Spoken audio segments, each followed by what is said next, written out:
Coucou tout le monde, bienvenue pour ce jour numéro 3 de notre calendrier de l'Avent Scrap. Je vous propose aujourd'hui une carte au format carré. J'ai choisi ce format tout simplement parce que je voulais mettre en valeur ce très joli die rond avec des motifs étoiles. Comme d'habitude, bien sûr, vous avez tous les liens dans l'article du blog. Je le positionne au centre et pour éviter que ça bouge pendant que je découpe, je préfère mettre un petit peu d'adhésif. Une fois que j'ai enlevé tous les petits morceaux, je me dis que ça ne ressort pas suffisamment sur le fond. Vous allez voir, je vais mettre la base de carte qui est carrée également, un tout petit peu plus grande que le premier carré. Donc je me dis que pour que ça ressorte bien, que l'on voit bien les choses, il faut que cette partie-là, je lui mette un motif. J'ai choisi ce pochoir tout en colle dans lequel je passe de l'encre blanche. Et comme l'encre blanche, ça met longtemps à sécher et que je trouvais que le blanc ne ressortait pas suffisamment, j'ai choisi d'embosser par-dessus avec une poudre transparente qui a un petit effet un petit peu cristal. Je fais le pistolet à embosser sur ma plaque métallique parce que je trouve que ça déforme beaucoup moins toutes les réalisations. Et pour habiller le fond, j'ai sorti une fois de plus toutes mes chutes. J'ai opté cette fois-ci pour toute une gamme de bleus. Et ces chutes, plutôt que de les découper tout simplement en bandes sans motif particulier, j'ai choisi de les découper avec ce die rectangulaire.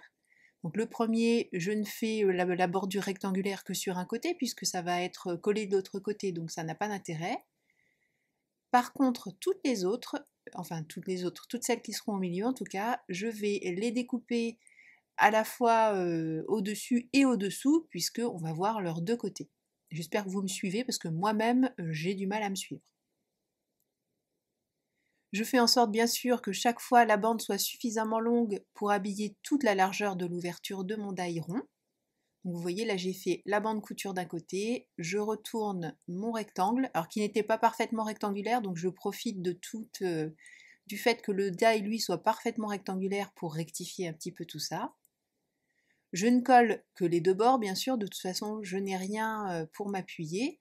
Donc pour le moment, les bandes sont un petit peu lâches au milieu forcément, mais vous allez voir que je vais arranger ça par la suite.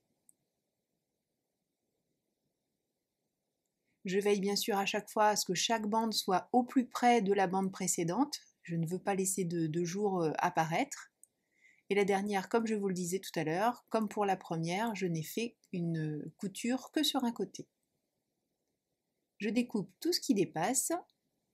Et pour solidifier tout le fond, j'utilise un emballage, je garde beaucoup d'emballages comme ça, ceux qui sont dans un carton à peu près joli. Et je coupe un carré un tout petit peu plus petit que le carré que je viens d'habiller pour éviter que ça ne se voit sur les côtés et je le colle à l'arrière. Alors je ne souhaite pas faire de publicité particulière, mais il se trouve que bon, on voit la marque, donc peu importe. Enfin, si Quaker veut m'envoyer des flocons d'avoine, je suis tout à fait ok pour ça. Je fais bien adhérer mes petites bandes, voilà, c'est beaucoup plus joli comme ça. Et cette fois, pour adhérer sur la base de carte, je choisis de prendre mon adhésif double face, parce que comme ce côté-là est un petit peu plastifié, puisque c'est le côté commercial, on va dire, je préfère mettre de l'adhésif, même si je suis bien sûre que ma petite colle railleur aurait parfaitement rempli son office. Je remets le petit cercle étoilé. Alors, je ne mets de la colle que derrière les étoiles pour éviter d'en faire déborder partout, puis ça suffit bien. Pour le motif, j'ai choisi d'utiliser une des planches de tampon à imprimer de chez Crazy Little Craft. Donc je détourne mon petit personnage, je le mets en couleur avec les feutres à alcool. Et bien sûr, je n'oublierai pas tout à l'heure de passer le petit trait de feutre noir tout autour pour cacher la tranche blanche suite au découpage. Et pour ce qui est de la mise en couleur, je suis restée très simple. J'ai opté pour des tons de bleu. D'abord, vous savez, ma passion pour le bleu. J'aime toutes les couleurs, mais j'avoue que tous ces bleus, surtout ce gris bleu là de chez Copic, je le trouve absolument magnifique. Donc, comme d'habitude, je pose d'abord mes couleurs les plus foncées, je viens ensuite ici par exemple avec la couleur moyenne, et ensuite avec la couleur la plus claire, je fonds les transitions pour faire en sorte que tout ait l'air de passer de l'un à l'autre sans qu'on sache exactement où ça commence et où ça termine.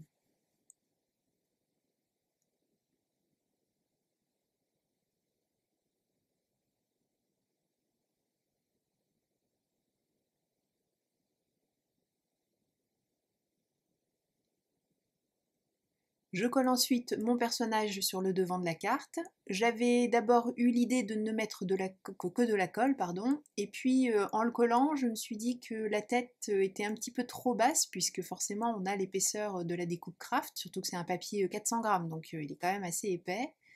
C'est pour ça que j'utilise un petit carré de mousse pour surélever un tout petit peu la tête. Pour le sentiment, j'utilise une planche Crazy Little Craft, c'était la planche Un cadeau pour, qui disait spécialement pour toi. Et je me suis dit, ok, j'ai une carte carrée, mais c'est dommage de ne pas profiter de cette ouverture un petit peu ronde. C'est pour ça que j'ai ressorti un ensemble de die. Alors c'est pareil, c'est très très ancien, donc je ne vous mets même pas les références parce que de toute façon ça n'existe plus. C'était toute la série des blueprints.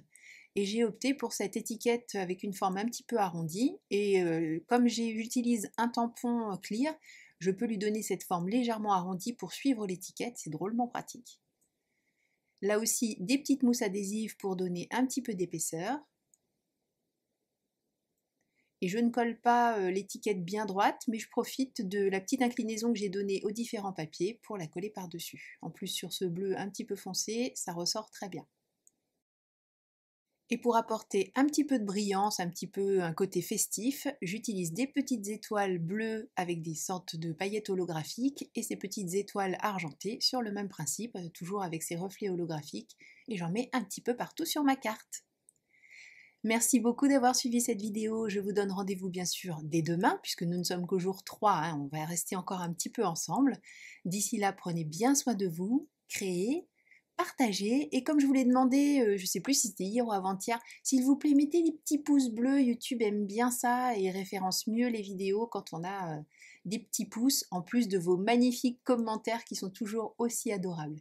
Gros bisous, bye bye!